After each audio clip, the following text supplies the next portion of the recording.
Pop music is one of the most important cultural phenomenons of the last 100 years. It's not only transformed into a multi-billion-dollar global industry, but it's one of the most influential elements of pop culture we have. It can dictate what we wear, how we speak, or even what we believe.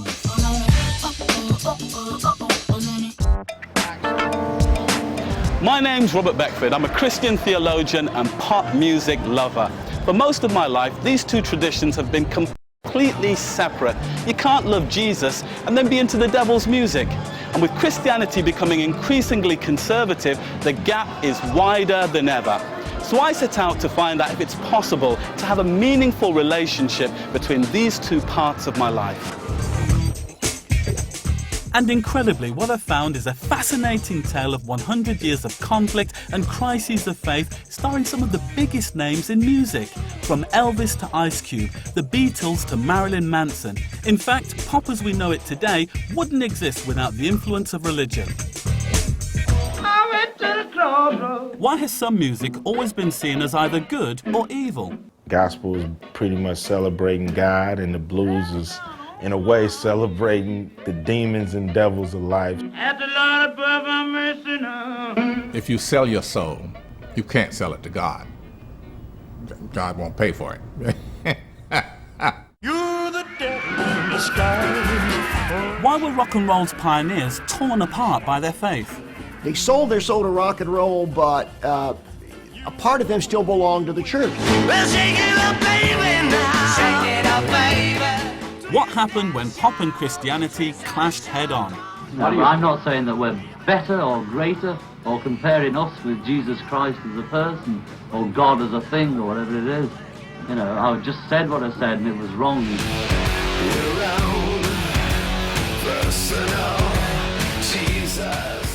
When does a religious crusade become artistic censorship? Now, the church has every right to tell us what we can listen to, and we have every right to ignore that completely if we choose to. We will no longer be oppressed by the fascism of Christianity! And has this relationship got any future? Music is almost a new religion.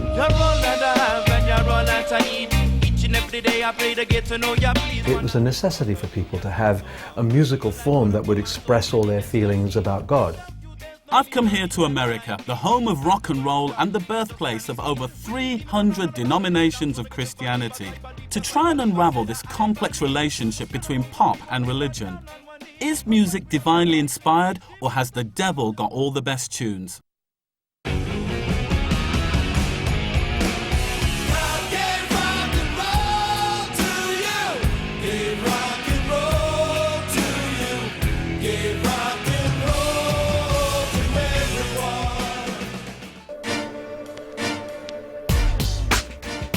Let's face it, religion has never been trendy. Think of religious music and you think of songs of praise.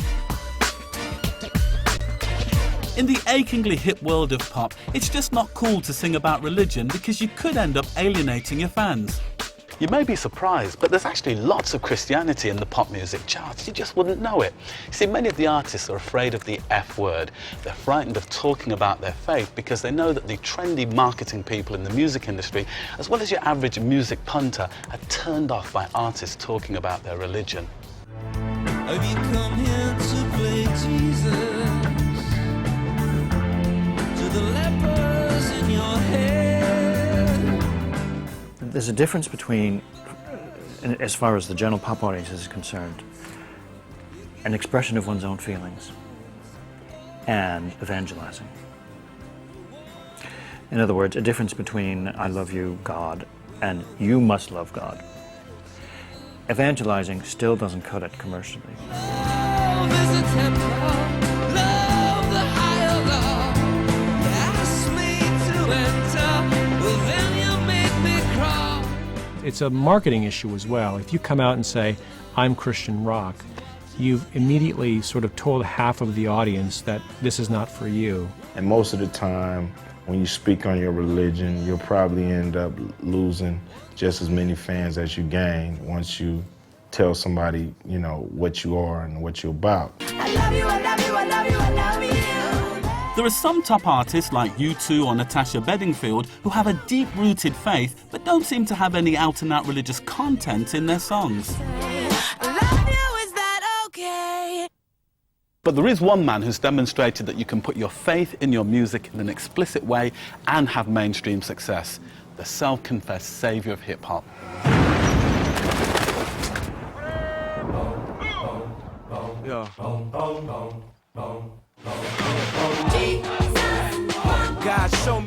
One of the most successful pop stars in the world today is Kanye West. He's one of the biggest selling hip-hop artists of all time. In 2004, he released the Grammy-nominated smash hit, Jesus Walks. Mike Jack, your Lexus. Somebody tell these who Kanye West is. No one I can recollect has had a hit. I'm not saying no one's ever made a record with Jesus in the song, but has had a hit with Jesus not only in the title, but running throughout the song and through every hook. I walk through the valley of the shadow where death is. Top floor, if you alone and leave you breathless. I mean, it's not possible to have a #1 record. He had the biggest record in America that year with that record. And it made a lot of rappers sit up and think, well, why didn't I do that? Spiritually, each artist has to do what he feels, and sometimes, you know, if you feel like you have to give thanks for what's gotten you to where you at, then you feel like putting it in music is the best way to do it. God show me the way because the devil's trying to break me down. Kanye is a religious man. He has said so in a song that's been a huge hit, Jesus Walks, a song that's about his desire to express his religious devotion and the discouragement that he feels in the hip-hop world, the radio world, the world of MTV and the media to talk about Jesus.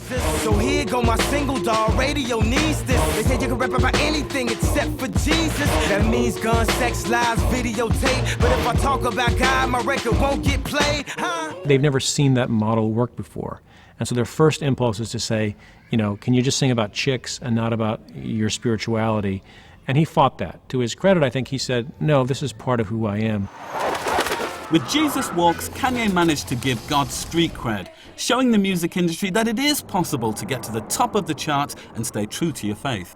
Kanye West probably thought he was doing the right thing, and from the lyrics of the song, his motivation seemed quite genuine. He received an incredible amount of respect from the pop music industry, but there was one group who weren't willing to pat Mr. West on the back, the Christian church itself. When Kanye posed as Christ on the front cover of the world's best-known music magazine, conservative Christians were horrified. It seems they still see the world of pop as a dangerous threat to all they believe in. Well, give me a break. It was blasphemous the way he looked on the cover of Rolling Stone. That was horrible from a biblical standpoint. Myself, I think it's provocative. It's deeply provocative. And I think provocation is one of the things that an artist is entitled to do. He's not Christ. Christ suffered. Look, the movie The Passion really shows us what Jesus went through. It was not pretty.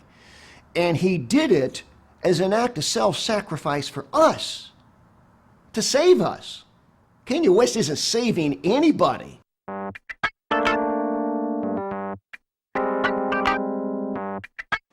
But Kanye West is unique. He's spiritual, creative, and witty. And even he has to fight for that elusive, simultaneous respect from both the pop industry and the Christian church. What I want to know is, was there ever a time when the two warring factions, the church and pop music, were reconciled? And I've made some important discoveries. The origins of pop music don't lie in a recording studio, but within the Christian church. So could it be that God gave rock and roll to us? God gave rock and roll to you, to you.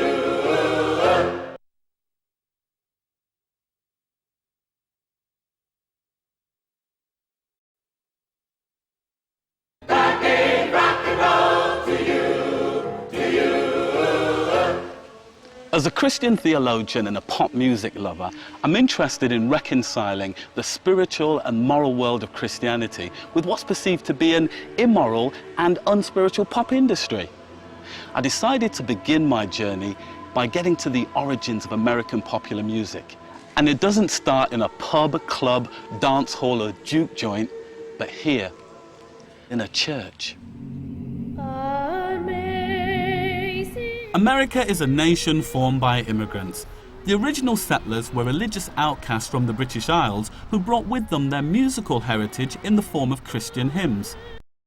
But there was also another group of immigrants who came later and far less willingly. Millions of slaves brought in from Africa had Christianity and its hymns forced upon them. It's in shacks like this that African slaves used to toil and live. This one's been restored and it's still nasty. But it never ceases to amaze me how, in the midst of some of the most brutal forms of human experience, these slaves were able to cobble together a sense of dignity and humanity. And there's no better example of that than in the music they created.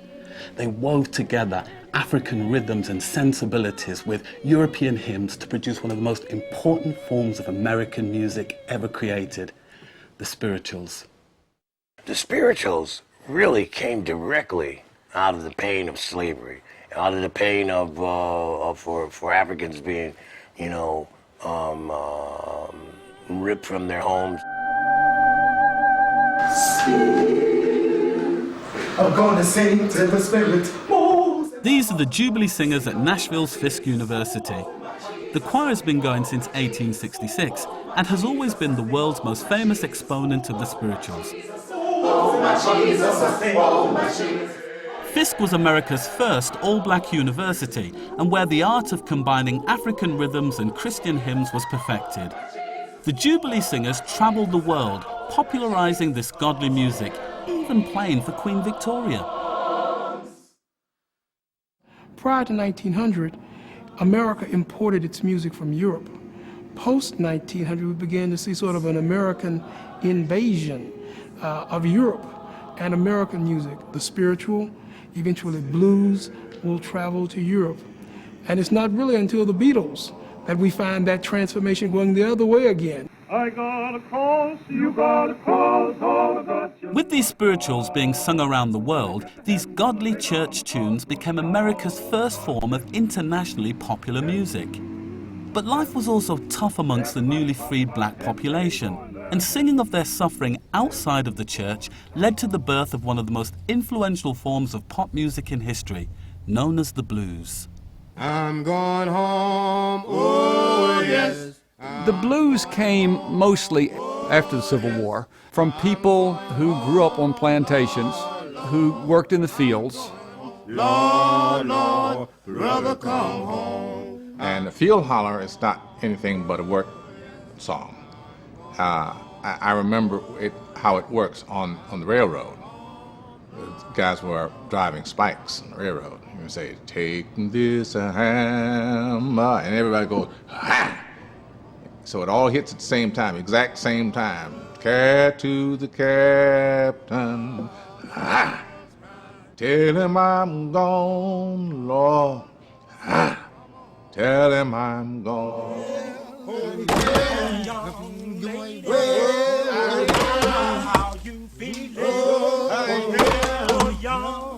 These field hollers evolved into the blues, as impoverished blacks sung of their sorrows, not in the church on Sunday morning, but in bars and juke joints on Saturday nights.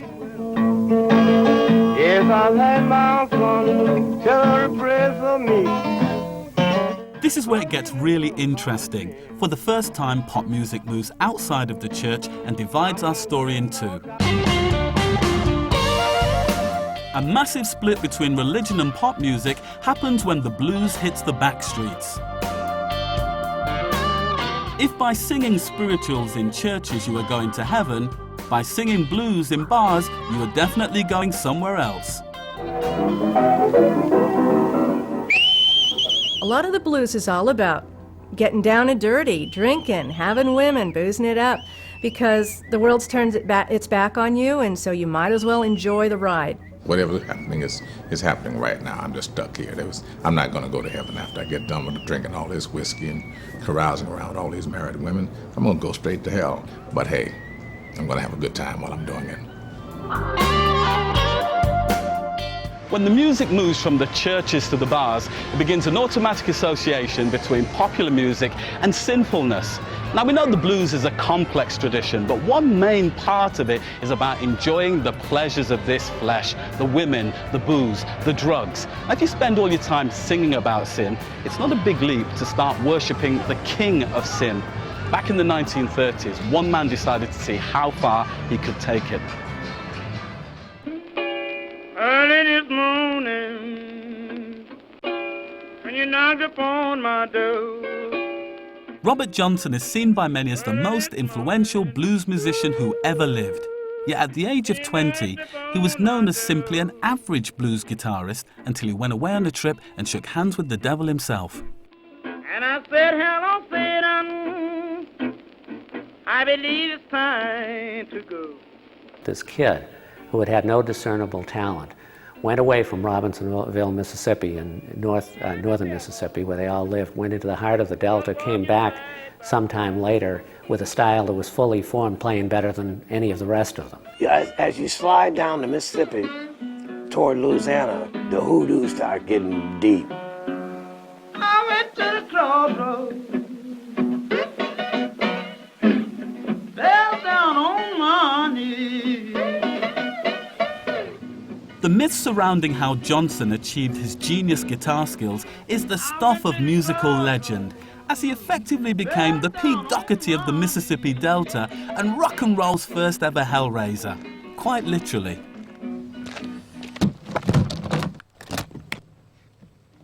Every musical genre has its legends, and the blues is no different.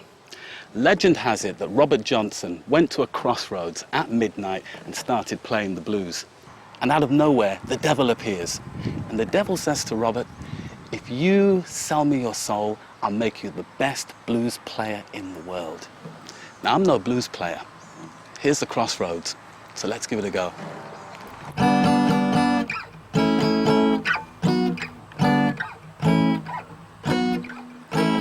Nah, I'm still rubbish. Just goes to show you can't trust the devil. Where's everybody? At the Lord above our mercy now, say, poor Bob, if you please. I just think that because he sang about me and the devil, we were walking side by side. You know, this is the other side of Western religion that, you know, when you go on bad, then you're over there with the devil. You know, and when you're good, you're over there with Jesus Christ. We'll never know what happened to Johnson, as just before his first big concert at New York's Carnegie Hall, he never showed up.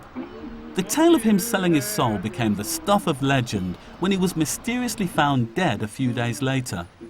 No one knows exactly how he died, or even if Satan came back to reclaim his soul. But his devilish presence still continues in music today, as his songs have been covered by everyone from Led Zeppelin to the Red Hot Chili Peppers. Because it was either singing about good or evil, God or the devil, black music had a raw passion that terrified white audiences in America.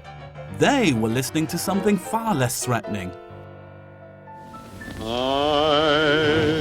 dreaming of a white Christmas. White Christmas sold over 30 million copies to become one of the biggest selling singles of all time. The music industry had become an incredibly lucrative business, and white America was buying more records than ever.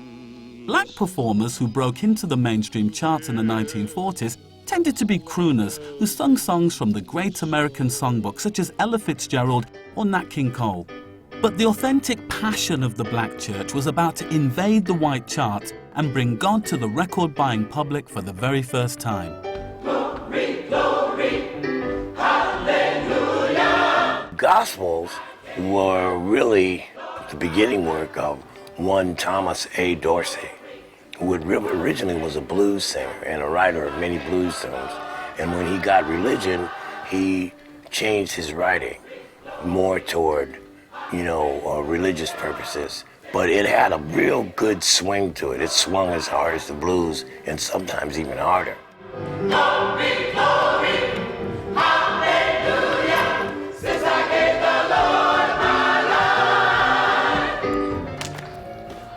I was born in the church, and gospel music, it's in my DNA. As a coming together of the spiritual and the blues, it's a perfect example of how faith and music can work together in harmony. And there's no better example of this than the woman who took God to the top of the charts, the magisterial Mahalia Jackson.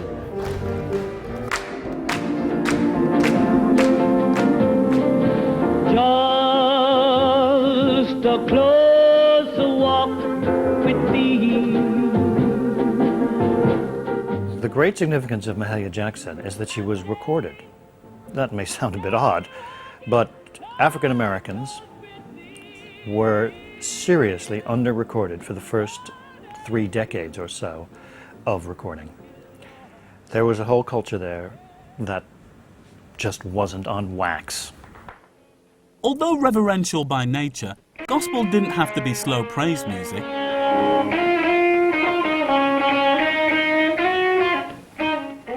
The fact that gospel stars were so successful put them at the cutting edge of modern music. Back in the 1940s, artists like Sister Rosetta Tharpe experimented with gospel in a way that would have a massive impact on the future of pop music.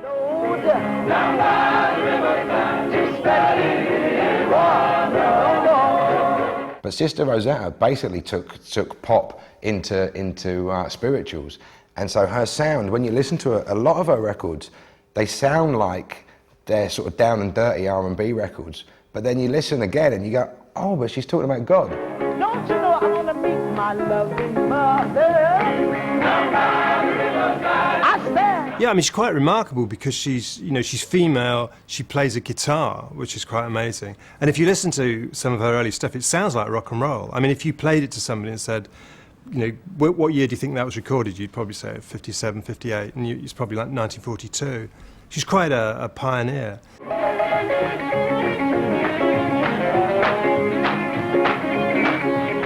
Now, the reason we mentioned Mahalia and Sister Rosetta Tharpe is because that infectious beat, the energy, that's what became rock and roll. It wasn't meant to, but it's that intense energy and that getting into what you do and believing it yourself. That's what it is. You believe it yourself, you go do it.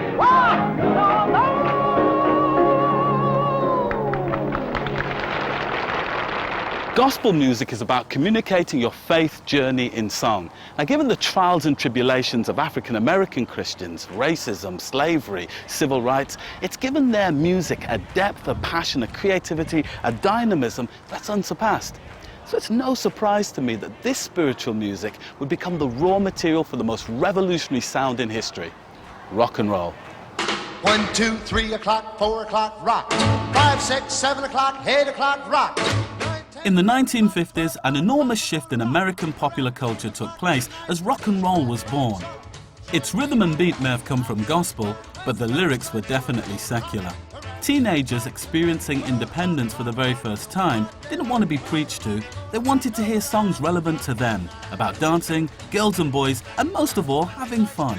Because suddenly it was Bill Haley, Rock Around the Clock and stuff like that. And we were jiving to all of this stuff. So he was probably the first one that gave me the feeling that there was something other than Frank Sinatra and Bing Crosby. The kind of movies that were being made, like The Wild One with Marlon Brando, the fact that everything started blossoming as far as the sexuality in our country, the liberation and all of that took place at the same time. So you can't just blame one thing. You kind of have to look at several things at one time and say, well, it all came together, and it was so fast, I don't think that the society and the establishment was ready for it.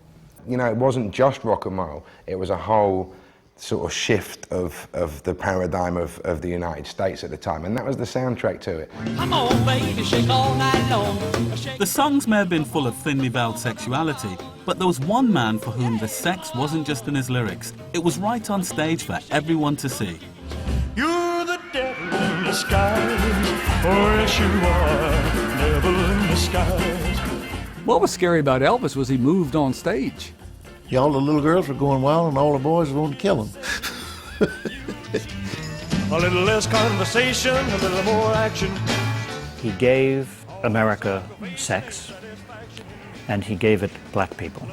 And to middle-class white America, both of these were shocking. Satisfy me, baby. Rock and roll has got to go, and go it does. That's the best way I know to get rid of it. No more rock and roll on KWK after this week, which is, as you know, record-breaking week. I felt like the sex revolution, all of that was caught up, was something I needed to speak out against. And I believe with all of my heart that it is a contributing factor to our juvenile delinquency of today. I 100% believe it. Why I believe that is because I know how it feels when you sing it. I know what it does to you. And the emphasis is the beat. That's what the young people still like.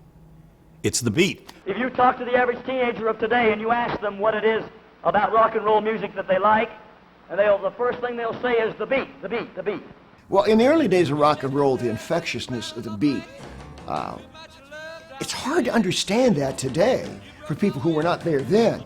But that was quite frightening, and it was quite threatening. I mean, it got people moving, and it got their bodies moving in ways that were pretty unacceptable to the church world. So where did this unholy movement come from? I'm standing outside of Elvis's old church. It's a lot bigger now than it was back then. It's a Pentecostal church, and Pentecostals believe in the pan-human capacity for super-rational ecstatic experience. That's just a posh way of saying when you feel the Holy Spirit, you express it with everything you've got. Let's say amen. Yeah. You got to be sin-free. Within early Pentecostalism, rocking and rolling were terms that were often used for a person who was in a ecstatic spiritual state. And it was these sorts of gyrations that people like Elvis and Little Richard were very familiar with. The Pentecostal faith, certainly compared to the Protestant church in the northeast of the United States, is not just worship, but it's performance. He said, I'll not give this for anything. He said, I'll give you money if you give me this finger. Put a little love in your heart. And if you go to a church service in the South, any kind of evangelical church, Baptist, Pentecostal, that's what goes on in church. It's really very similar to a rock show.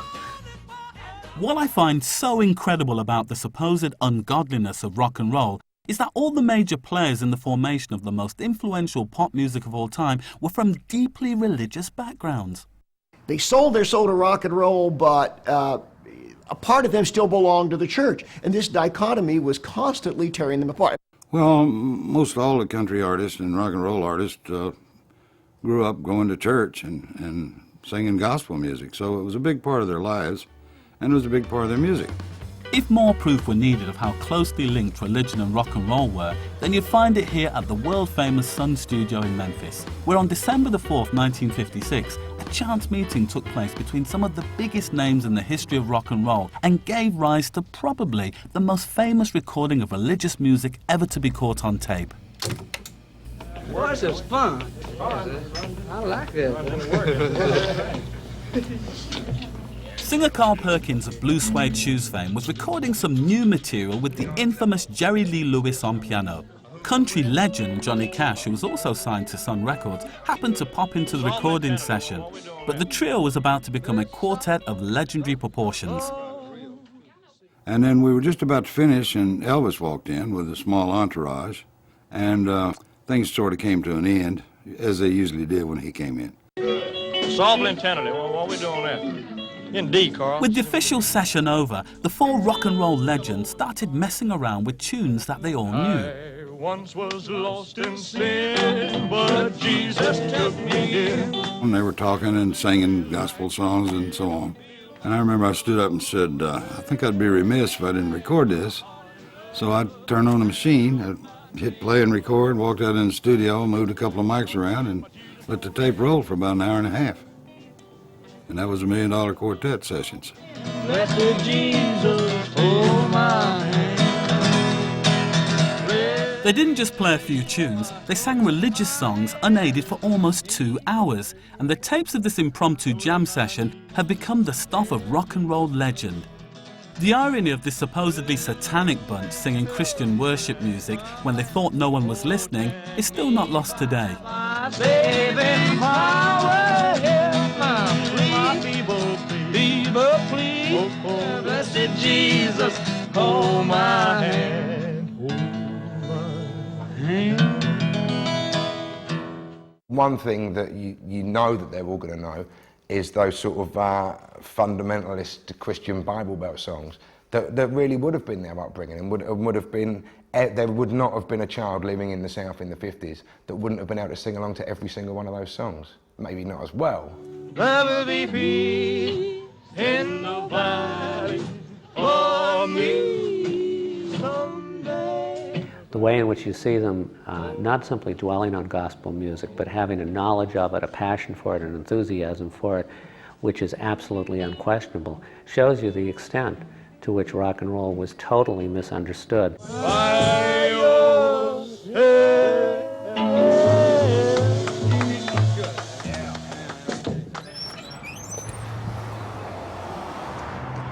Now, I know every single one of those songs. Yeah, I learned them all in church. It just goes to show the continuing influence of gospel on rock and roll. Yet these guys were being demonized by the church. I mean, it would be the equivalent today of Marilyn Manson meeting up with Ozzy Osbourne in a recording studio and singing Onward Christian Soldiers. It was that profound. Yet what these four God-fearing country boys would go on to create, the church would never be able to contain. That gave rock and roll to you, to you.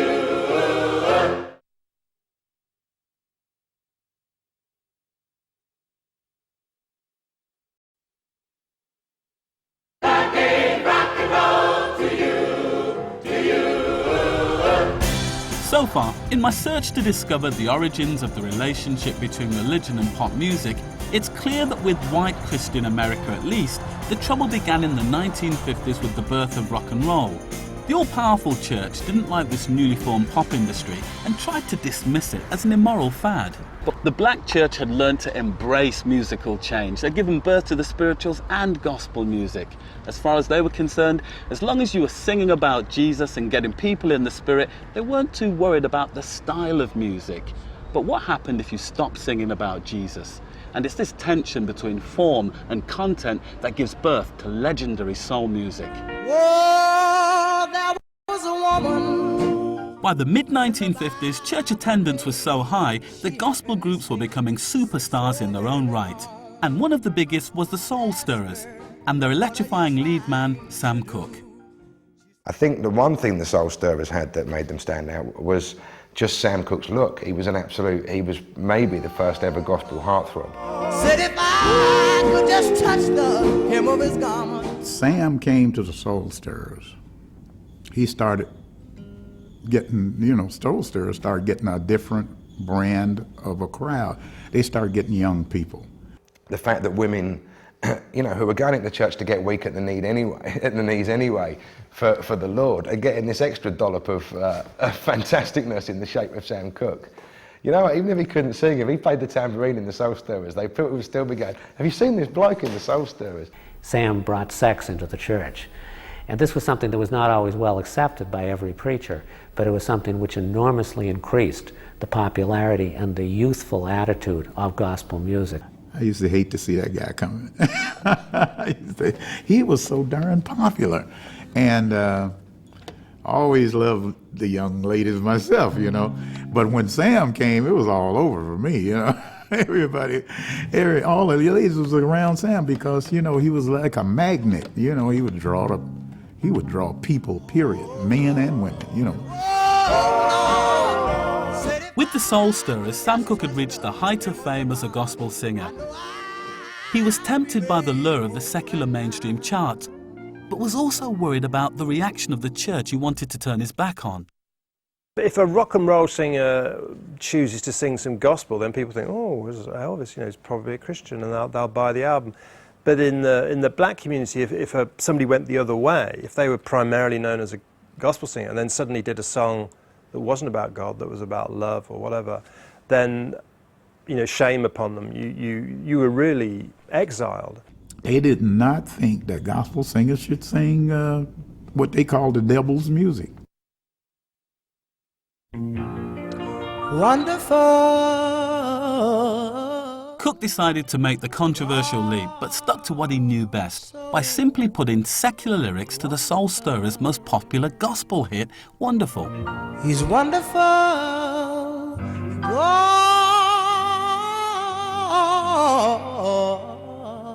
He said, I want you to do a pop session with me. He says, I said, what are you gonna do, man? He says, I'm gonna do Lovable, you know, just Lovable, just like Wonderful. That was our theme song, well, Wonderful, you know. And I said, Sam. And that was my least favorite among the songs that he wrote, you know, Lovable. And I said, no, I'm not gonna do it. Lovable, my girl, she's lovable. By crossing over from sacred to secular music with Lovable, Sam Cooke had effectively invented soul music. He mixed gospel with rhythm and blues, what people call rhythm and blues at the time. You know, I just called it soul. He was the first real soul singer, which meant he sung from the soul. I don't know if you can hear soul. You can't write down, you can't explain it, you have to hear it. It's like, put a Sam Cooke record on now, just put something over it. You know, You Send Me or something, it's just the sweetest sound ever. Darling, you send me, I know you send me. When I was a kid, I used to love soul music, but without a pioneer like Sam Cooke showing that it was possible to cross over from sacred into secular markets, we may not have had some of our greatest artists today. People like Aretha Franklin, Stevie Wonder, Michael Jackson, Whitney Houston, and even Beyonce all began their careers in the church, moved over into mainstream secular success, and were deeply influenced by Sam Cooke's sweet soul music. It was as if the floodgates were open and one gospel singer after another, virtually every pop singer, every black rhythm and blues star had a background in gospel music from that point on. Send me. But Sam Cooke was much more important than that. He demonstrated that you could take the music outside of the church and no longer need the church to direct you or inspire you. And by doing that, he showed that this pop music could take on a life of its own. Now, up until this point, the music had been performed by people who came out of the church. They were sensitive to it, they knew where the boundaries were, and they weren't going to go too far. But all of that was about to change. A new breed of pop stars were about to arrive on the scene, and these guys had never seen the inside of a Pentecostal church. They'd never sung in a choir. As a consequence, they weren't afraid of any barriers, and that included Christianity. Well, shake it up, baby, now. Shake it up, baby. I don't remember him ever saying that he went to church. I think he was more anti-religion at the time, as a child and growing up. I mean, John was anti an awful lot of things in life. You know you look so good, so good. You know you got. The Beatles were truly global, and their immense fame and fortune surpassed anything that had come before them. Touring stadiums throughout the world, they quickly became the biggest musical act of the 20th century. People looked to them as musical messiahs and wanted to know their views on subjects they'd never dreamt of asking Elvis about. Here are the Beatles! Their fame had a drastic effect on religion as well. The rise of the Beatles was the key point at which church attendance started dropping. From 1963 onwards, certainly, church attendance fell away massively. Religion was generally a non-topic in the early years of rock and roll. Because early rock and roll had been considered the devil's music, it never occurred to reporters to ask them about God. But Maureen Cleave did. Well, I wrote about what was then called pop music, which in the Times was in inverted commas.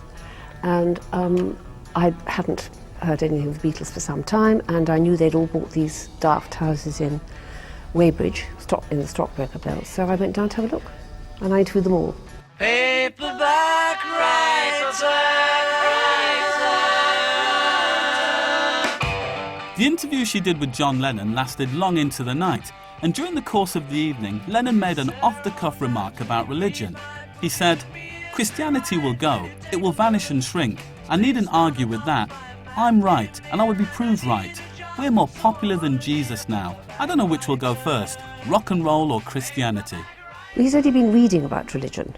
I don't quite know what he meant by that, but he'd been reading about it, and this was the conclusion he'd reached. I don't think he thought very much about what he said. He didn't usually think very much, and it was just a point of view he was toying with at the time.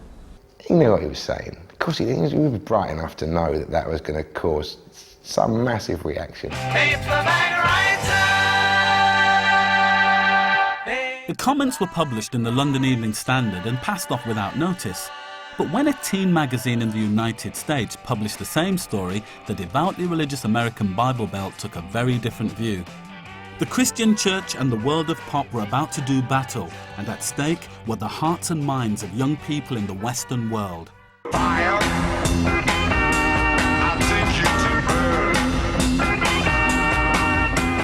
Any time that anybody misuse Jesus Christ's name like this boy did, it's time for somebody to stand up and take a stand.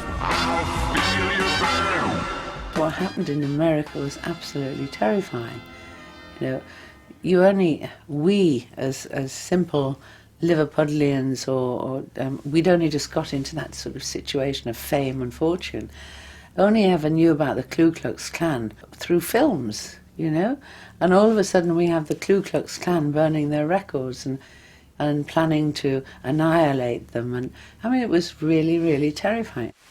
The Beatles made a statement in all the newspapers that they're getting more better than Jesus himself, and the Ku Klux Klan, being a religious order, is going to come out here the night that they appear at the Coliseum here, and we're going to demonstrate with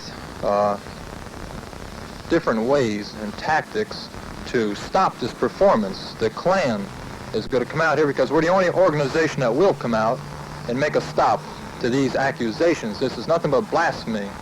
The outrage in America gained pace, and the timing couldn't have been worse, as they're about to start the American leg of their world tour. Hello, John. Are you looking forward to the tour? Yes. Now, this religious controversy, I know you don't want to say too much about it, but does it worry you that it's going to boil up when you get to the States? Well, it worries me, yes, but I hope everything will be all right in the end, as they say. The scandal got so out of control in the United States that Lennon was forced to publicly apologize in front of the world's press before their tour started in Chicago. No, I'm not saying that we're better or greater or comparing us with Jesus Christ as a person or God as a thing or whatever it is. You know, I just said what I said and it was wrong or was taken wrong, and now it's all this. We can work it out. We can work it out. When he apologized, he really wasn't apologizing. He had to do it. But I could tell by his face that it was killing him to have to say sorry for something he believed in. They carried on their tour across America and continued to speak out on all kinds of subjects that the public weren't used to pop stars having opinions on. It seems a bit silly to be in America and for none of them to mention Vietnam as if nothing was happening. But why should they ask you about it? You're successful entertainer. That is because Americans always ask showbiz people what they think about it. So do the British, you know. Showbiz, you know how it is. But I mean, you've just got to, you can't just keep quiet about anything that's going on in the world unless you're a monk. Sorry, monks, I didn't mean it, I meant actually. The tour finally ended at San Francisco's Candlestick Park, but it was to be their last. The threats on their lives because of their comments about Jesus meant that they would never again play in front of a paying audience.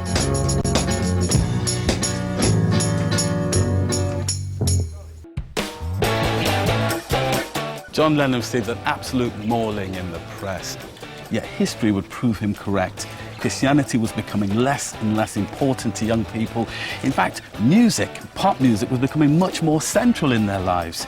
Christianity had shown itself to be outdated, out of touch, and completely colourless, and in some ways, inviting rebellion from young people. Pop music had shaken free from the shackles of the church and was becoming a temple for those searching for a new kind of spirituality, wherever it might come from. There was this hippie consciousness of the peace and love thing. It was very sincere. There were love-ins going on, and everybody believed in them. There was a revolution. We were going to change the world. All that spirituality that happened in the mid to late 60s was very real. And then all of a sudden there's this rush of religion, and people attribute part of that to drugs. The drugs opened up the minds and first spiritual experiences, some orthodox and many not. The LSD revolution was started by Harvard professor Timothy Leary. Leary believed that taking acid could lead to a higher state of consciousness that would enable the taker to experience God in all objects. Anything that's really precious and important, that has love or religion or spirit involved in it, is plenty risky. It blows your mind. It's got to blow your mind.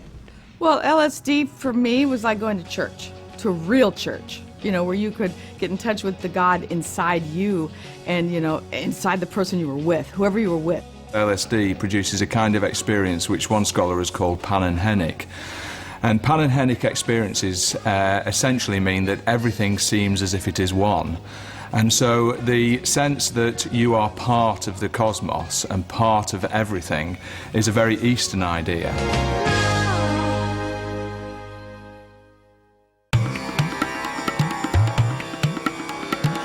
LSD is a serious and dangerous drug, but it did create a paradigm shift. It opened up people's minds to spiritual things, and Eastern religions in particular. But this time, it wasn't the religious leaders who were drawing people in, but the leaders of the pop world.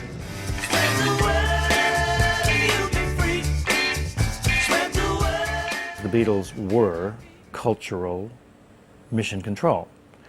And whatever they did or said, other people said, oh, that's meant for us. After taking LSD, they had experiences which they couldn't interpret in any other way, and that led them into using kind of Buddhist or Hindu frames of reference to kind of understand this experience. And so it made them much more open to Eastern religions. And I think at that point, you know, they really had had enough of the old marijuana and acid and music. I think they needed a step further, a new step in their evolution as four young men. And we ended up going to the Maharishi.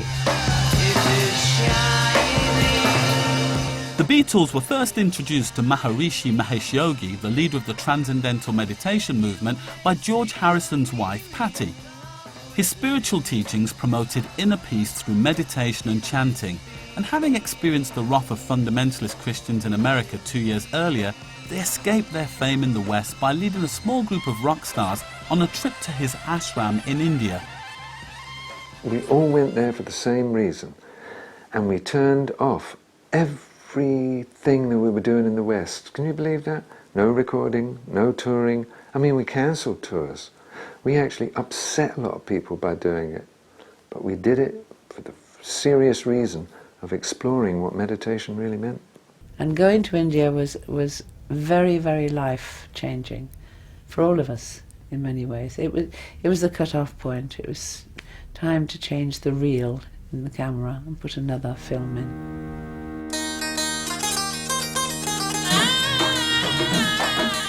The Beatles' devotion to the teachings of the Maharishi sparked a massive interest in the West in these new and exotic Eastern religions. Without going out of my door.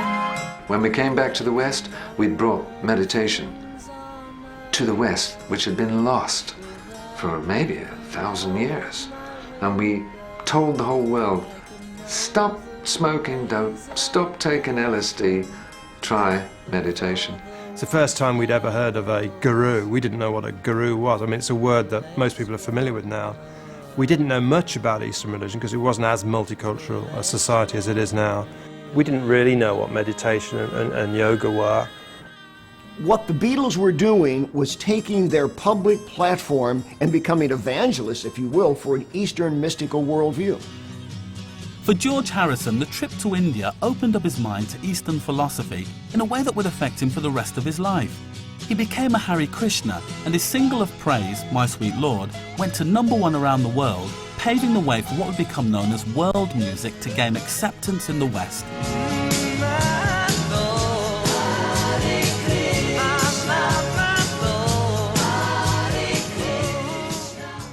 India actually opened him up in terms of a whole new way of of thinking and music and instrumentals and everything else. But for John Lennon, the Indian experience was very different. He split with Cynthia shortly after returning and married Yoko Ono. Soon afterwards, the Beatles, the biggest band in history, finally broke up. But together, John and Yoko continued to sing about their own particular brand of religion. By which we measure our pain. John Lennon recorded the track God on his album Plastic Ono Band. And this was his Primal Scream album. Don't believe in Jesus. I don't believe in Jesus, but he says, I don't believe in Buddha, Zimmerman, meaning Bob Dylan, and then finally, I don't believe in Beatles. I don't believe in Beatles. I just believe in me. It's him saying goodbye to his role as John Lennon of the Beatles and to the 60s. The dream is over. That was God. You'll just have to carry on. The dream is over. It's ironic that John Lennon, the cultural standard bearer of the 1960s, should have had a spiritual journey that took him from being more popular than Christianity via LSD and Eastern spirituality to him ending up as an ardent missionary for atheism. As he said, the dream was over. Pop music had outgrown religion at the end of the 60s, but seemed not to have any answers as to where to go next. Where there's no meaning and no hope, you create space for chaos, and something more sinister and satanic was about to take center stage. That gave rock and roll to you, to you.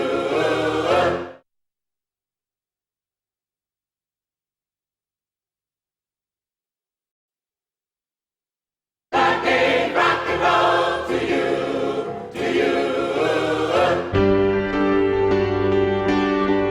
For over a century, God and the devil have used pop music as a battleground in their struggle for the souls of its listeners, and I'm trying to find out why. We've seen why the blues and the devil are so closely linked. Now, when I was a young boy, if you sell your soul, you can't sell it to God. God won't pay for it. You ain't nothing but a hound dog. And how rock and roll evolved directly out of the church. If you go to a church service in the South, it's really very similar to a rock show. When I get to the bottom, I go back to the top of the slide. We've also seen what happens if musicians aspire to be more popular than Jesus. I just said what I said and it was wrong or was taken wrong, and now it's all this. I got blisters on my fingers.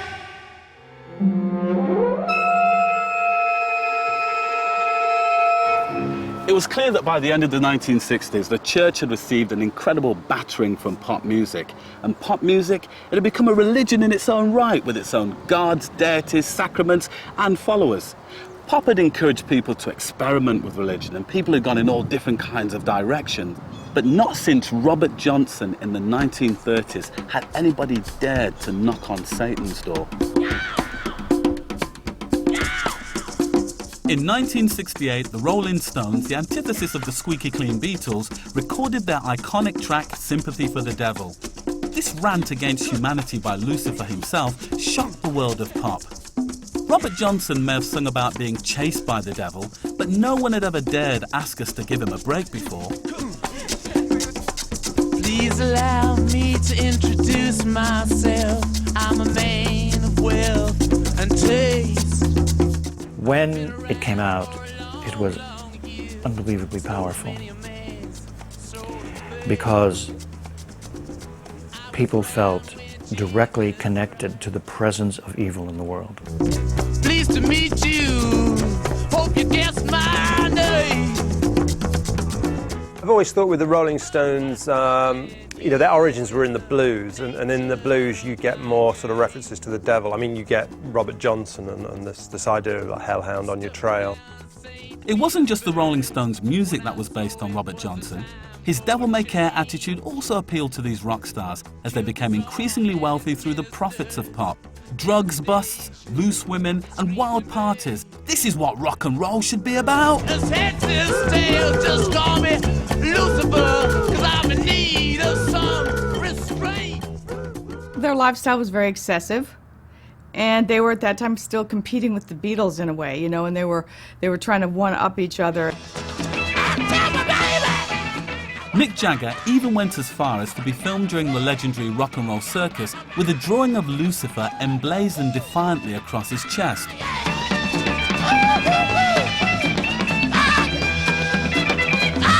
A new dawn in rock was beginning. So sexy, and it was hot, and it made you think dark, lascivious, naughty thoughts, but I never thought of the devil really once when I saw the Stones play.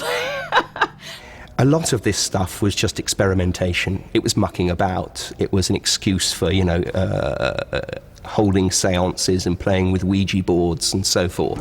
But what's puzzling you is the nature of my name. Ah, yeah. Get down in it. What really intrigues me here is that it's at this point in pop history that pop demonstrates its material force. It shows that it isn't just about entertaining people, but it has the power to shape the way that young people think and live. So if pop musicians say that the occult is cool, trendy, and fashionable, then the occult goes mainstream. I remember at the same time Flower Power died, Time magazine had on its cover a hooded satanic priest, and the caption said, "The Satanic Revival, the Devil Returns."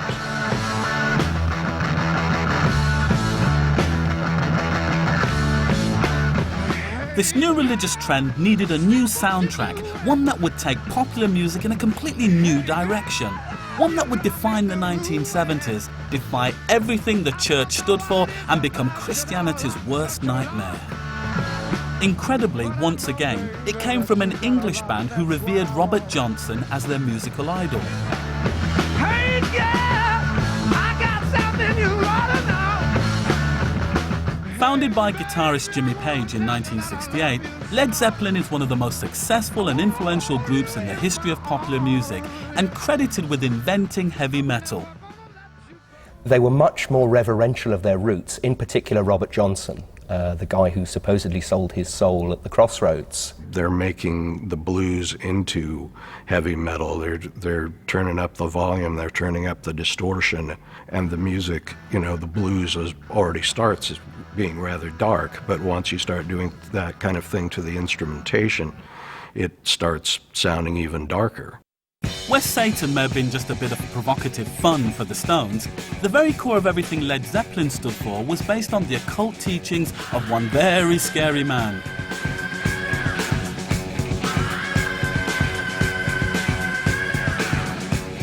Infamously dubbed the wickedest man in the world, Aleister Crowley is history's best-known occultist.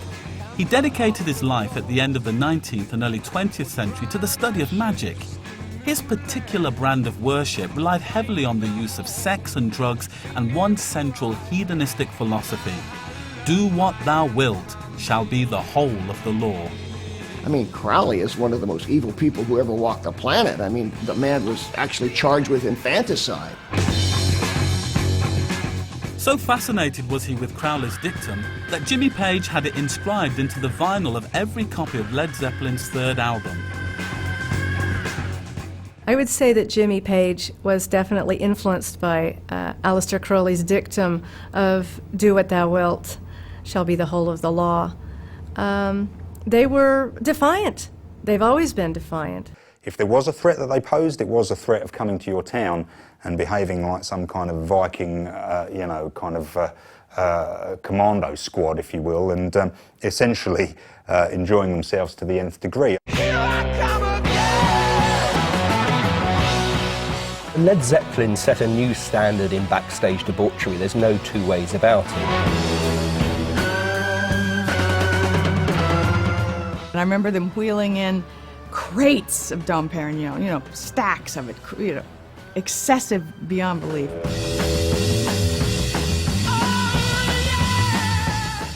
There were You know, some of the ones who were famous for throwing things out of hotel room windows and orgying. You know, for them to be kind of seen as being in league with the devil, well, gave them license to do a number of things that in polite company we probably can't discuss, but it also meant that they had this kind of aura about them that attracted an audience. Despite being everything Christian America was terrified of, Led Zeppelin became one of the biggest acts of all time, selling over 300 million albums worldwide and becoming the first group to knock the Beatles off the top spot as the world's most influential band. They were perpetually on tour, playing their brand of occult rock to millions of fans. Many God-fearing Christians were genuinely worried about what was happening to their children by listening to this music. There was one song in particular that has put them into a spin ever since. It's still the most requested song on American radio, despite never having been released as a single, and it's been the subject of countless satanic conspiracy theories. In terms of spirituality, there have been a lot of fundamentalist Christians who've gone through their lyrics and played the albums backwards and claimed to have heard all sorts of devilish nonsense. Whatever older persons may have thought about the 60s, they weren't worried that it was the devil. But now the devil was back, and he was speaking to us. The most popular song in America of all time is Stairway to Heaven. There's a lady who's sure all that glitters is gold, and she's buying a stairway to heaven. What's amazing is you get 26 words straight, backwards, very clear. If there's a bustle in your hedgerow, don't be alone there. It's just a sprinkling for the May Queen. You can throw me in your Here's to my sweet Satan. I want to live it backwards like the Zepp, whose power is Satan. He will give you 666.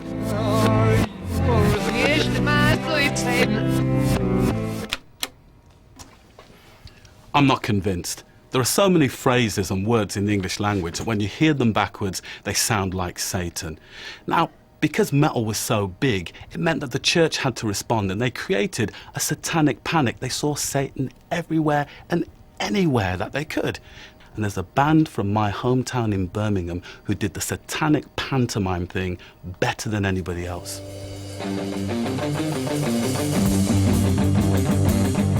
They were very much looking for a kind of theatrical impact that was matched by a wallop round the head, musically speaking. There were 4 Brummies who, in their signature song, Satan wasn't actually arriving from the pits of hell brandishing a sword and going to take down the earth. Satan was just coming round the bend. And that's how utterly ridiculous it was.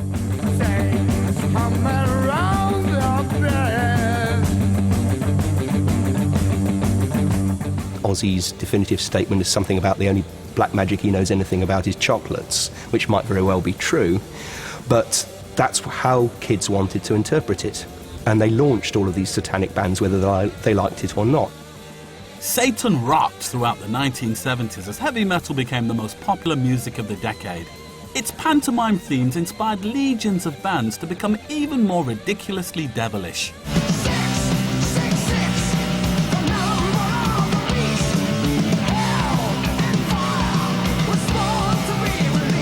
Heavy metal put the fear of God into Christian groups.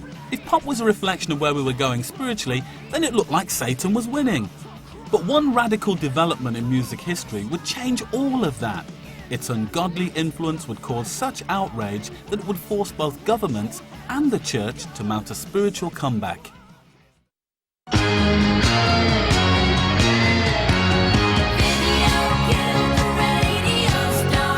On the 1st of August 1981, MTV was launched, broadcasting round-the-clock pop videos to young people in America. MTV, just as a channel, is going to go into the top 10 things that shape music in the world ever, I suppose. All of a sudden, 2 things happened with it. It condensed everything down to a song. and a song that was propelled by a visual element. And I think it made people pay much more attention to that. And people, rather than reacting to the "have you heard that record?" and records being seen as bodies of work, it was "have you heard that song and have you seen that song?"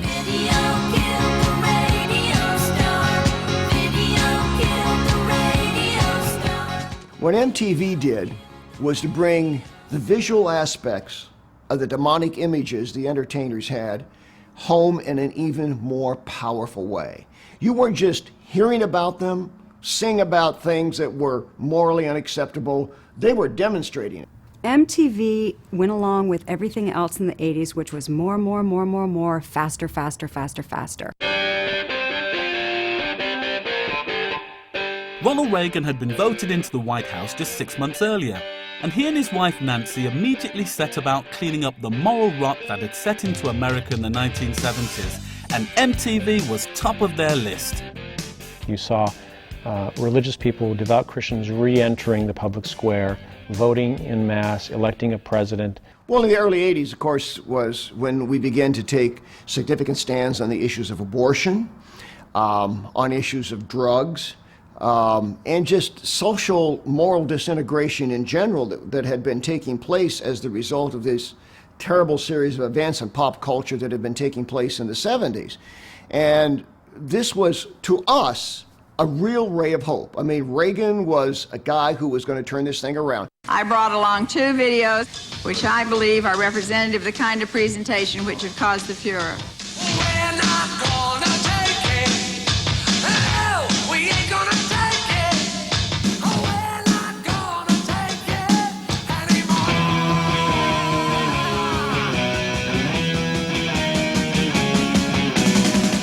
In 1985, the campaign led to parental guidance logos being introduced onto albums. The Christian right had begun the battle to reclaim the music industry from the jaws of hell. And nowhere was this more obvious than in one band who made their crusade into the very heart of Satan's lair, the world of rock.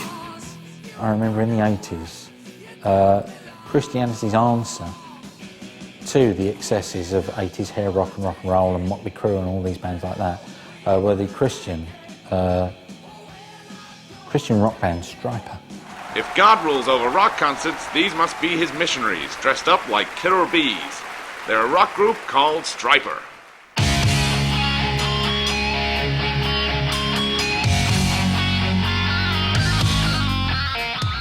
Lovely logo, very stripy. The acronym being salvation through redemption, yielding, peace, encouragement, and righteousness. And then if you see the name Stryper, you will also see Isaiah 53:5. You look up that Bible verse, in some translations it says, by his stripes we are healed. And that's what all the stripes signify, is the beating that Christ went through on the cross. In God we trust. Stryper was a band like no other. Running completely against everything heavy metal stood for, they decided that rock was the best way to put across a Christian message. I would describe Stryper as potentially the most ludicrous band of all time, and they've got some stiff competition. They're the perfect embodiment if you want to hold it up and say, this is how foolish you can look if you take this too seriously. Their message wasn't just hidden in their songs. If you weren't careful, they'd hit you round the head with it, quite literally. They used to come on stage and they used to throw Bibles into the crowd, and I do know someone that got hit on the head, got hit in the head by a Bible. A Stryper concert. A band who dressed in yellow and black stripes, do you see what they did there?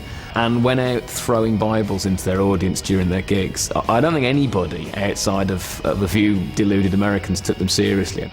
And we started throwing them out, just just a plain Bible with no Stryper sticker on them. And it was interesting because after every show, most of them would be left on the floor.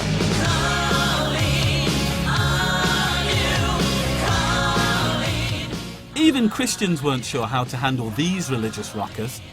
They didn't look like Christians, their music didn't sound Christian, and they weren't dressing like Christians. I mean, those spandex pants were pretty tight, let's face it. Christianity is not about creativity, it's certainly not about rebellion.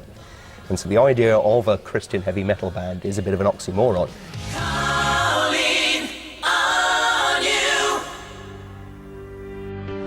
Look at this, it's a Statue of Liberty, but in this case they've taken out the torch and replaced it with a cross.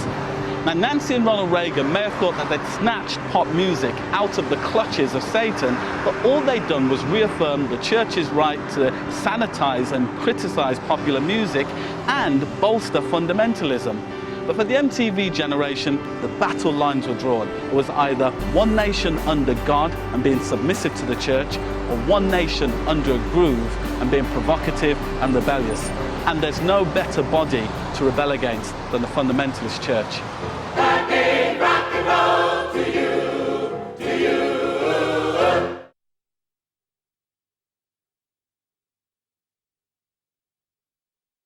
Rock and roll to you, to you.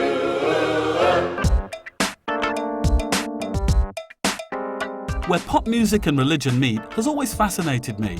For an art form that's based on rebellion and counterculture, how can it ever be linked to something as mainstream as organised religion?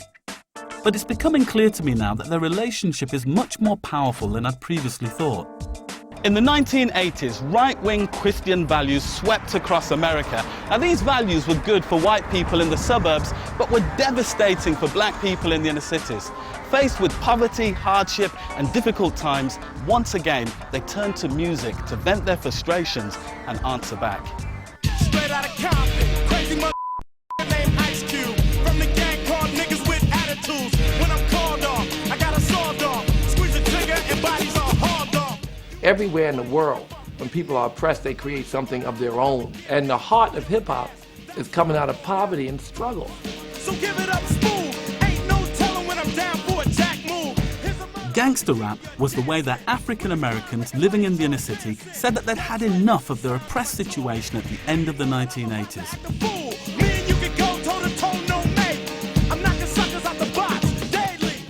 We were basically just saying, yo, this is what's happening where we from. You know what I mean? Somebody need to look at this. The police were afraid, the people were afraid, and the law enforcement was not being done properly because of that factor. Still is not. But at least then we called attention. Doreen, what's up? Tell them where you're from. Straight out of Compton. Because we never thought in a million years that the world would even care about what was going on in Compton, California, or South Central LA. We thought we was in some hole, you know what I mean? Some bottomless pit that nobody even thought to look at. But as hip-hop took off across America and films like Boys in the Hood and Colors were released, rap went mainstream. Kids in Compton talking to your kids in Beverly Hills.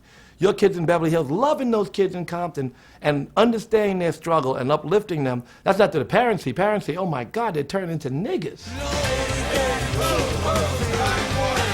I think it scared the hell out of people, and they just really didn't want us to influence their kids in any kind of way.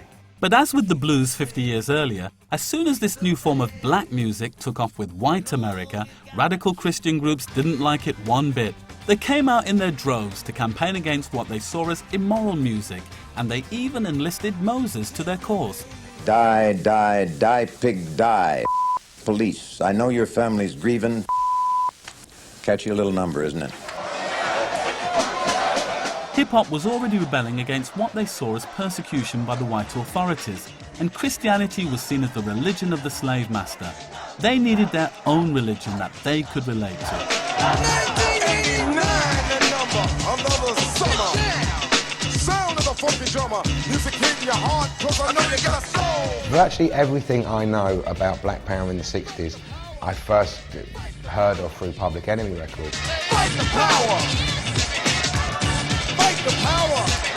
Fight the power! There was a whole movement of knowledge of self at the time in hip-hop, with bands that weren't as outspoken as Public Enemy, but they were telling you, go and trace your black roots, understand where you come from to understand where you're going, stuff like that. But they weren't, you know, knowledge of self wasn't so much about religion. Public Enemy came with an angle. They started shouting up Louis Farrakhan.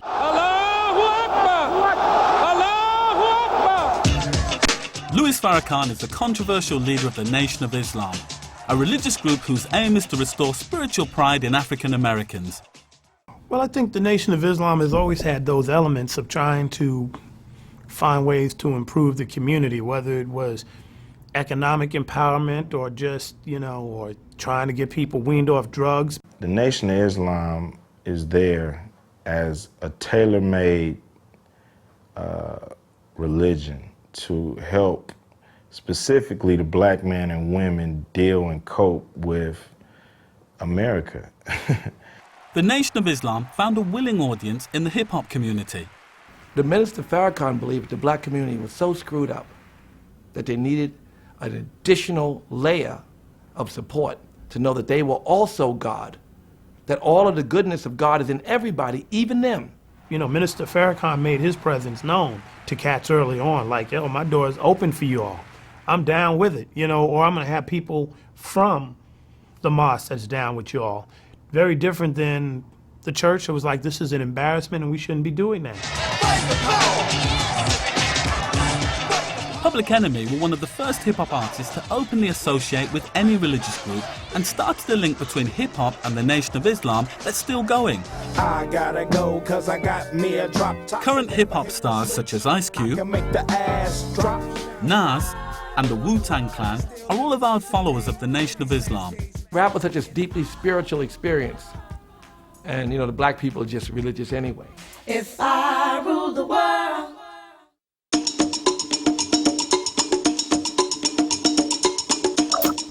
Hip-hop, music for outlaws, found a natural home in the Nation of Islam, a religion for outlaws. Both were powerful cultural institutions that had united after being shunned by mainstream Christian America. As America became increasingly fundamentalist, other artists felt compelled to speak out against what they perceived to be a new, clear and present danger, the emergence of a Christian totalitarianism. Traditionally, Christianity, when you look throughout history, has been a bully, a control freak and a bully. It has murdered people horribly, for not behaving, basically, in, dogma and rules and regulations, and in fact, it's murdered God. It's been 7 hours and 50 days. Brought up a strict Catholic in Ireland, Sinead O'Connor became a household name in 1990. When she shot straight to the top of the charts around the world with the smash hit Nothing Compares to You. I go out every night and sleep all day. Certainly when I started off, or when my kind of career was at its thing in America, it was a big time of censorship. There was bands getting censored left, right and centre, like the 2 Live Crew and all that. Do you remember that Me So Horny record? And there was loads of trouble over it. For what? All kinds of censorship going on, Yeah, because they realised that we're dangerous. By the early 1990s, the Christian right in America was gathering strength and had a vigilant eye on censoring the music industry. But no one was prepared for the audacious attack on the very heart of the Catholic Church that O'Connor was about to make.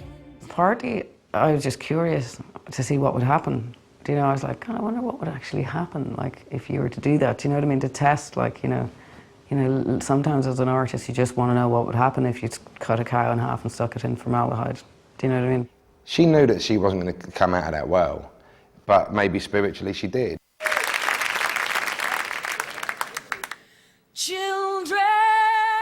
When she appeared on the massively popular American television show Saturday Night Live in 1992, a program watched by millions of viewers, she did something she certainly hadn't mentioned in rehearsals, by making one of the most powerful visual statements against the church the music industry had ever seen.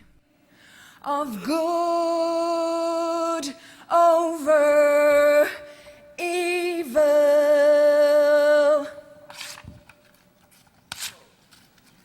Fight the real enemy.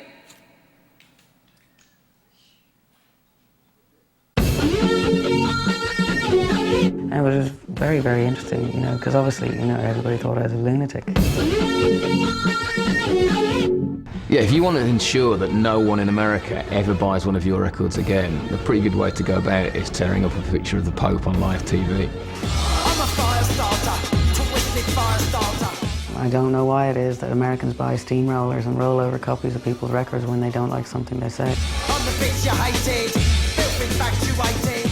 You celebrities, you've got to act in good taste, decent, respectful, and so forth. That's what this is all about. I just thought this was a daring visual vomit against having had a rough ride inside the Catholic Church. What I didn't realize was that she was making a very early statement about the child abuse scandal that was to sweep Ireland and America.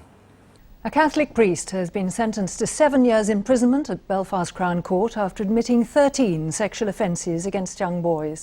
We knew in Ireland, 10 years before it became apparent in America that there had been sexual abuse rife in the church. We knew that in Ireland. And at the time there were a number of families trying to bring cases against the church, and they were being silenced and shut up, and there were priests being transferred all around the world rather than being brought to court like they should have been, you know what I mean? Americans didn't know about this yet. So they didn't make the connection. They just thought, my God, she's being rude. She's being sacrilegious. Sinead O'Connor's outburst, rather than provoking discussion, received almost total condemnation. This was the reaction from the crowd at her next public performance just 1 week after the Saturday Night Live incident.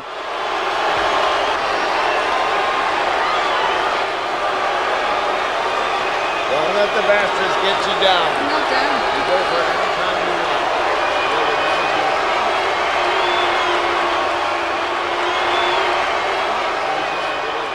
I remember the press after the Sinead O'Connor scandal. It was so vitriolic, and her career was never the same afterwards. It made me think about what was different in America. Pop used to be able to change the world with these kind of protests, yet now it was being censored by the public itself.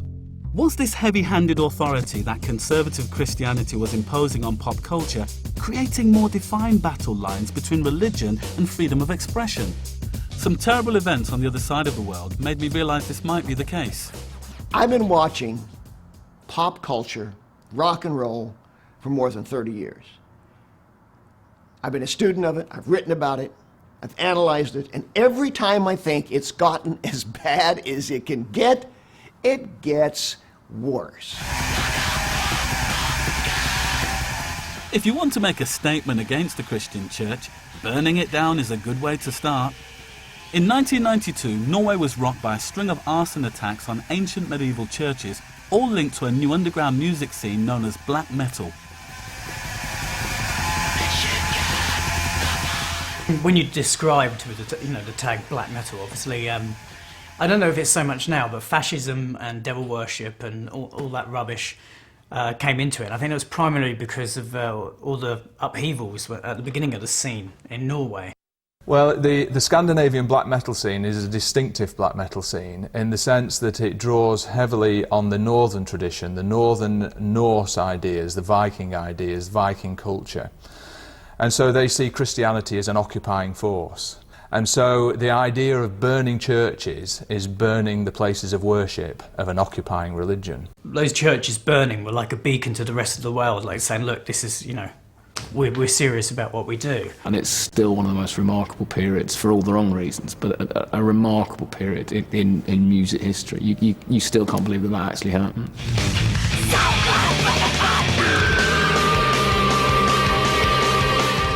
What started as a cult movement in Norway soon took off. Satanism in the 90s was popularised by bands like Cradle of Filth, as black metal's demonic imagery and anti-Christian lyrics found a willing audience amongst Europe's disaffected youth. I think Satanism, or Satan, is a kind of firewall. It sort of interests some people who are really into that kind of thing, really into experimentation and doing things that are extreme. And the whole term of it keeps other people at bay. But one artist in America would drag this new idea of Satan and showbiz out of the cult arena and right into the mainstream charts. People have committed atrocious acts in the name of Marilyn Manson, and he's responsible for it. So he's scary, so he must be the cause of all the problems, because it couldn't be us.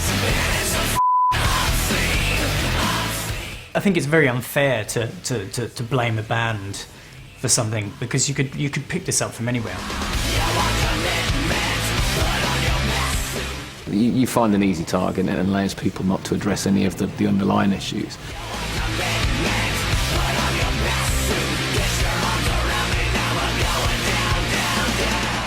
Marilyn Manson is the pioneer of shock rock. His rise to the top of the chart on both sides of the Atlantic was so fast and so frightening that America's Christians had no idea how to deal with him. When he put out a record, It doesn't remain relevant. I think that in order for there to be some future in this relationship, the church has to engage with pop music.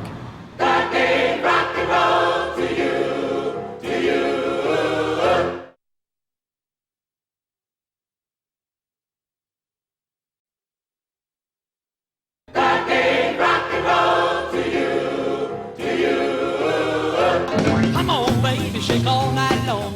In the last 100 years, pop music has struggled in its association with the church. The industry spent the first 50 years trying to gain acceptance from it. They sold their soul to rock and roll, but a part of them still belonged to the church. And the next 50 years doing its best to distance itself from Christianity and break out on its own. Christianity is not about creativity, it's certainly not about rebellion.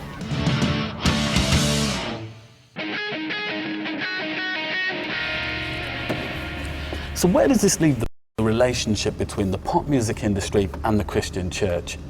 From what I've seen so far, they seem more separate than ever before. Apart from Kanye West, if you sing about your faith in your music, you're disrespected by the Christian church or the pop music industry. And there's one man who seems to know more about this than anybody else, the Peter Pan of British pop. We in Vegas, we got a whole lot of shit going on. Britain's most successful recording artist ever, Sir Cliff Richard, started his career as a rock and roll star in the 50s. He was seen as the British Elvis and a threat to the chastity of the nation's teenage girls, until he underwent a well-publicised conversion to Christianity a decade later. Take it, baby, shake. The only truth that hit me that was valid was whether or not Jesus was the Son of God, whether or not he died and was resurrected. And once I believed in that, then I thought, well, that's the way I'm going to go. She's just a devil woman with evil on her mind. Beware the devil woman, she's gonna get you. He always kept his faith and his music separate and was hugely successful because of it. He had secular hit after secular hit in every decade of his career, but by the end of the 90s, he'd finally begun to combine his religion and his music. Open your eyes on Savior's Day. Don't look back or turn away. He released a few Christmas singles that were very popular. For many person, that meant that Christmas was a time to anticipate, and if you didn't like it, dread, the prospect of another Cliff holiday single. Christmas time, mistletoe and wine, children singing Christian rhyme. The market for it, obviously, was middle-aged housewives, almost exclusively, who still find Cliff somewhat strangely attractive. But the real test of the public's capacity for religious pop propaganda came in 1999. In the last 100 years of popular music, there's never been a bigger battle than the fight for the last Christmas #1 of the millennium. And Cliff pulled out the religious big guns. Our Father, who art in heaven, hallowed be thy name.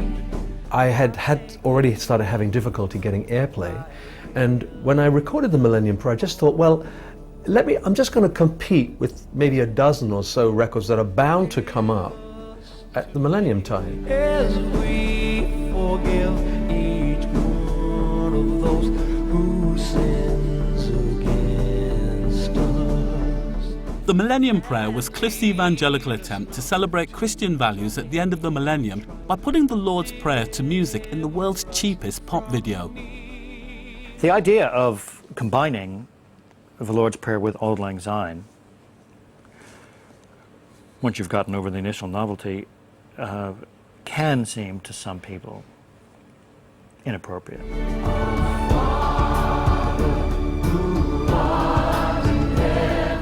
Tired of being browbeaten by the Christian right anyway, the music industry was horrified that Sir Cliff had the audacity to sing about his faith so blatantly.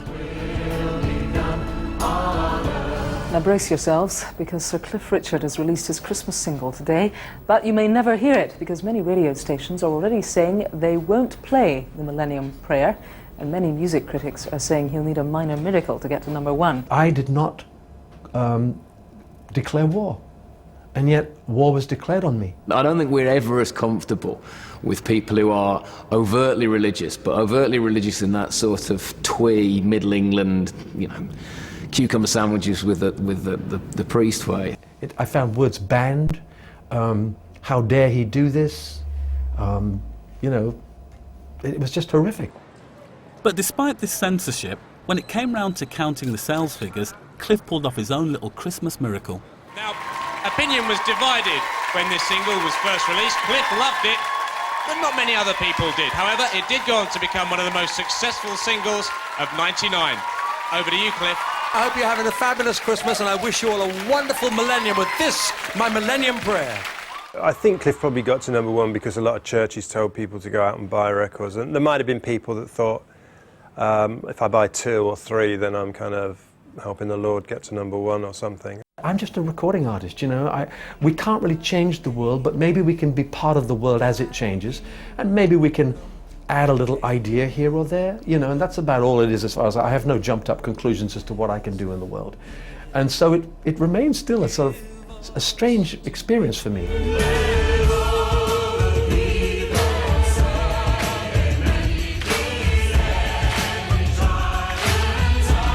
The fact that many people bought it is abhorrent enough, but the fact that you're moaning about it, you know, take your filthy money and run.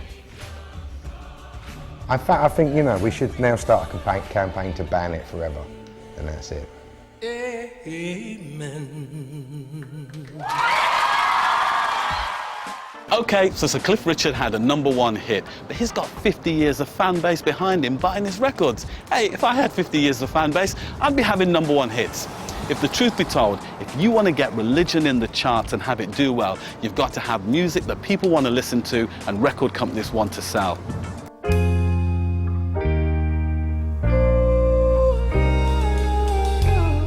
You know what the public wants out of pop music? Pop music. You know what they would like to have? Good songs. Got good songs? Want to talk about God? Okay, maybe we'll listen. You don't have good songs, you want to talk about God? I'll see you on Sunday. So forget about Cliff and one-offs like the Millennium Prayer. For the first time in almost 50 years, there's a new breed of artist emerging that has managed to incorporate their faith with a credible style of music that appeals to young people. And once again, it's happening not in this country, but in the religiously receptive United States. Mattis Yahoo is the 27-year-old Jewish New Yorker who has taken the music industry by storm with his unashamedly religious message. We are in a period of much greater credibility of religious recordings than we have in a long time. Mattis Yahoo is a very visible example of this because he is the Hasidic reggae star. And he's excellent. I give myself to you from the essence of my being, and I sing to my God. Songs of love and healing, I want Mashiach now. Anytime you suppress or a community suppresses itself for a period of 50 or 60 years, there is just an explosion of expression ready to happen in the public square. Is there something like that going on in America right now? Not that you would call a great revival, but you do have something afoot. The fact that there's a new religiously aware and receptive young audience out there hasn't been lost on the music industry. And you're seeing those who control the culture output, the record companies, the TV stations, they're saying, oh, great, does it make us money? Sign us up. We're all about the dollar, and if people want to buy this crap, great, we'll make more of it. It's a bit condescending, but that's their own business. EMI has one of the largest, in fact, the largest Christian music company called the EMI Christian Music Group. Warner Music Group owns Word Entertainment, and Sony BMG Entertainment owns the Provident Label Group, and they have probably 90% of the business. All of these companies recognize, they saw this segment out there, and taken together, gospel music today is about 6% of the U.S. pre-recorded music market. Well, that's a piece that they want to have.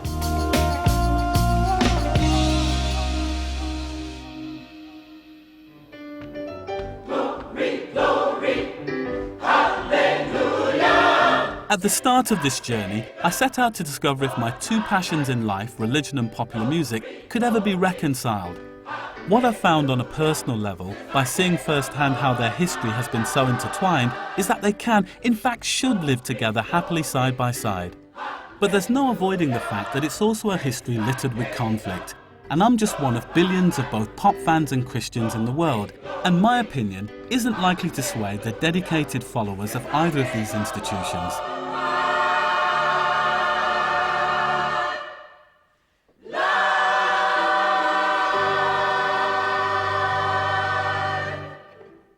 So, will the Christian church stop condemning popular music? Probably not, because it's a great way of uniting conservative people. And will pop music stop bashing the Christian church? Definitely not, because it's one way in which you can rebel against an authority figure. John Lennon said back in the 1960s, "I don't know which will go first, rock and roll or Christianity." Well, given the influence of pop music on the lives of young people today, it's clear that it's here to stay. If the church wants to remain relevant, it's got to learn to speak in the language of young people, and that language may well just be pop music.